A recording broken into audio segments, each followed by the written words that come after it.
인생 후반전. 생각보다 행동이 필요한 이들에게 꿈이 있는 한 나이는 없다고 하며 인생의 참 의미는 성공이 아니라 성장에 있다고 이 책은 말한다. 당신은 어떻게 나이 들고 싶은가? 김여진 지음, 강문옥 낭독. 인생의 경험과 깨달음을 책으로 써보자. 코로나19 기간이 꽤 길어지고 있다. 매스컴은 온통 아직도 코로나19 소식들이다. 한동안 사람들을 만나지 못했기에 갑갑하기도 했지만 그래도 의미 있는 시간을 보내야겠다는 생각으로 책을 읽기 시작한 것이 몇 달 동안 그 양이 꽤 쌓였다. 그동안 많은 책을 읽어가면서 나의 내면 상태와 전반적인 삶을 돌아보게 되었다. 순간순간이 모여 나의 인생이 되었고 그 순간들이 때론 너무 힘들어 절망스러웠던 기억들이 떠오른다. 중년에 들어 내 인생에 갑자기 큰 일들이 벌어졌고 자식들을 위해 슬픔도 뒤로 하고 가장이 되어서 앞만 보고 달리는 경주마처럼 헉헉거리며 달려온 나날들이었다. 지금까지 나는 인생의 다양한 쓴맛을 많이 경험하며 좌절도 했지만 그래도 여기서 모든 것을 포기하고 아무렇게나 살고 싶지 않았기에 남은 인생이라도 행복하고 보람차게 보내고 싶다는 마음에서 책을 가까이 했다. 나는 심리학자 웨인 다이어의 세계적인 베스트셀러 행복한 이기주의자를 읽고 책 내용처럼 생각하고 그에 따른 행동을 하기 위해 최선을 다해 노력하고 있다. 흔들리지 않는 단단한 삶을 위해서는 인생에 대한 나만의 태도를 스스로 정해야 한다고 조언한다. 행복하지 않았던 과거, 불안한 미래와 작별하고 오직 현재, 지금 이 순간을 충실히 살아갈 지혜와 만나야 한다. 지금 여기서 행복하지 않다면 행복은 그 어디에도 존재하지 않는다. 다른 사람의 의견이나 동조 같은 것을 구하거나 의존하지 말고 나만의 길을 가야 함을 느꼈다. 모든 일은 내 생각에서 발생한다. 다른 사람이 나에게 붙여주었던 꼬리표를 던져버리고 내가 하고자 하는 것, 내가 원하는 나로 나아가야 한다. 다른 사람의 눈치를 보는 내가 되지 말 것을 나 스스로에게 다짐하면서 내 삶과 내 가치는 내가 만들어 가야 한다는 것을 깨달았다. 다양한 책들을 보면서 나의 꿈도 스멀스멀 깨어나려 하는 것을 느꼈다. 책은 나에게 많은 것을 가져다 주었고 코로나 기간에 읽은 책만으로도 나는 얻은 게 너무나 많았다. 어떤 사람은 단 한 권의 책으로 인생이 바뀌기도 하고 또 어떤 사람은 비록 더디더라도 읽은 책이 쌓여서 인생이 바뀌기도 한다. 책의 양이 문제가 아니라 책을 읽는 행동으로 인해서 인생이 바뀐다. 나 역시도 자기계발서를 읽다가 100억 부자의 생각의 비밀을 읽고 작가의 꿈을 실현해볼까 하고 마음이 꿈틀거렸던 것이었다. 어느 날 책 구입을 위해 인터넷 서점을 뒤적이고 있었는데 우연히 조영석 작가의 이젠 책쓰기다 라는 책이 눈에 들어왔다. 조영석 작가는 이제 책을 써야겠다면 읽어라. 그리고 써라. 무시하고 책 쓰기에 덤벼라. 왜 책을 쓰는가? 책 쓰기는 인생을 바꾸는 자기 지름길이며 남녀노소 직업 불문하고 책 쓰기가 인생을 바꾼다 라고 했다. 이제는 독서를 넘어 책 쓰기가 필수인 시대라며 적극적으로 책을 써보라고 권장한다. 책 쓰기에 관한 나의 탐구는 그렇게 시작된 것이다. 건설사 상무로 은퇴해 현재 제2의 인생을 맞은 권하진 작가는 내 인생의 선물이라는 책을 썼다. 온몸으로 부딪히며 느낀 삶의 흔적을 담은 은퇴의 길목에 선 신중년들을 위한 라이프 에세이다.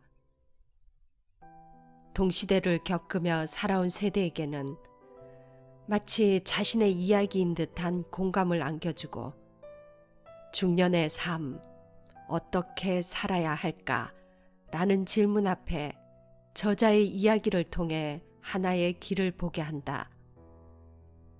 또 은퇴까지 아직 시간이 남은 직장인들이라면 저자의 치열했던 직장 생활 이야기를 통해 인간관계 등의 노하우를 얻고 언젠가는 자신에게도 닥칠 은퇴 이후의 삶을 미리 준비할 수 있도록 도움을 주는 책이었다. 이 외에도 많은 분들이 자기의 경험담을 책으로 펴내고 공유하고 소통하고 있다. 나는 책 쓰기에 관한 정보를 더 많이 알고 싶어 여기저기 정보를 뒤적거리며 찾아다녔다. 그러다 또다시 김태광 작가의 도서가 눈에 들어왔다. 성공해서 책을 쓰는 것이 아니라 책을 써야 성공한다는 책이었다. 책 쓰기는 자기 개발의 시작이자 끝이다. 이제는 더 이상 회사도 배우자도 나의 미래를 책임져 주지 않는다. 그래서 자신이 평범하다고 생각된다면 무조건 책을 써야 한다. 책을 써서 다른 사람들에게는 없는 경쟁력을 갖추어야 한다. 내 이름 석자를 알릴 수 있는 퍼스널 브랜드를 구축해야 한다.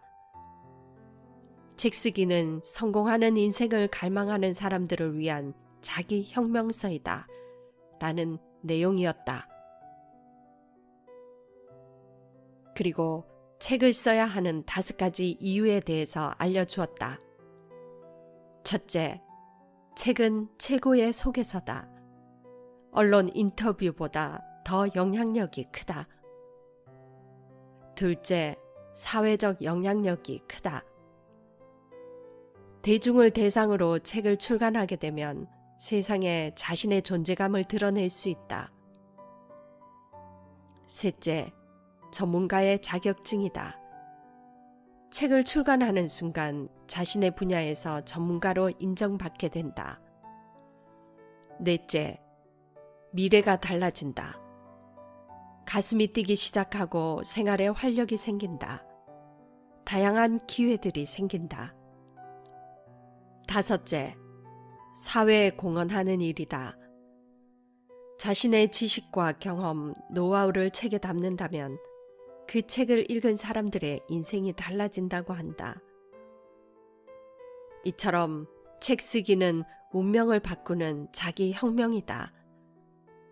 평범한 사람일수록 책을 쓰라고 했다. 이 한 권의 저서를 다 읽고 난 후 나는 그저 꿈만 같았던 꿈을 현실화하기 위해 실행에 옮겼으며 이미 내 안에서 자기 혁명이 시작되고 있었다. 한 권의 책에는 사람의 인생을 완전히 바꾸게도 할 수 있는 강력한 힘이 있다. 그러나 꿈이 있는 사람들은 생존 독서만으로는 운명을 바꿀 수 없다는 것을 깨달아 책 쓰기에 도전한다. 그 결과 전문가로 인정받아 자신의 분야에서 최고가 될 수 있었다. 생존 독서에서 생존 책 쓰기로 전환하게 되면 저서가 자연스레 쌓이며 다양한 기회를 누리게 된다. 칼럼 기고, 강연, 컨설팅 활동 등 자신이 좋아하는 일을 하며 사회에 공헌하고 수익을 창출하는 등 평생 현역으로 살 수 있는 경쟁력을 갖출 수 있게 되는 것이다. 많은 사람들의 가슴에는 내 이름으로 된 책을 쓰고자 하는 열망이 있다. 하지만 이런 열망은 그저 열망으로 끝날 때가 많다. 그것은 책을 쓰는 방법을 모르는 데다 매일 조금씩 원고를 쓰는 습관이 되어 있지 않기 때문이다. 책 쓰기 프로세스와 책을 쓰는 습관이 몸에 배어 있다면 누구나 책을 쓸 수 있다. 김태광 작가 역시 매일 글쓰기를 쉬지 않았기 때문에 지금처럼 작가가 되었고 대한민국 최고의 책쓰기 코치, 강연가가 될 수 있었다고 한다. 나는 꿈을 현실로 이루기 위해 한책협에서 책쓰기 코칭을 받으며 작가가 되기 위한 공부를 꾸준히 해오고 있다. 작가는 특정한 사람만 될 수 있는 것이 절대 아니다. 작가는 자신 안에 있는 경험과 정보, 어떤 주제에 대한 노하우를 밖으로 꺼내면 누구나 될 수 있다. 책을 쓰는 것은 세상에 나를 드러내는 것이다. 책은 평범한 우리를 비범한 존재로 만들며 자신만의 천재적인 재능을 발견할 수 있게 한다. 요즘 많은 사람들이 더욱 나은 인생을 꿈꾸며 책을 쓰고 싶어 하고 책 쓰기 코칭을 받고 있다. 교사, 교수, 의사, 회계사, 변호사, 회사원, 영어 강사, 요리사 등 다양한 직업을 가진 사람들이다. 이들은 1인 창업 시대에 발맞추어 퍼스널 브랜드 때문에 책을 쓰기도 한다. 이처럼 책 쓰기는 점점 정년이 짧아지고 있는 현대 사회를 사는 모든 이들에게 은퇴 증후군에서 벗어나 제2의 인생을 멋지게 열게 해주는 충분한 도구가 된다. 세상에는 지식과 경험, 노하우, 삶의 깨달음을 원하는 사람들이 많다. 각자가 이런 것들을 꺼내지 않았기 때문에 못 전할 뿐이다. 나는 요양병원 간호사로 근무하면서 나이 먹었다고 꿈과 희망 없이 무표정으로 지내오는 많은 사람들과 죽음을 앞두고 두려워하는 수많은 사람들을 보아왔다. 그리고 내 주변에도 여전히 희망조차 품지 않고 살아가는 사람들이 많기에 꿈과 희망을 전해주는 메신저가 되어 내가 가지고 있는 지식과 경험, 정보, 비법을 알려주기 위해 책을 쓰기로 했다. 내가 책을 쓴 가장 큰 이유가 바로 이 때문이다.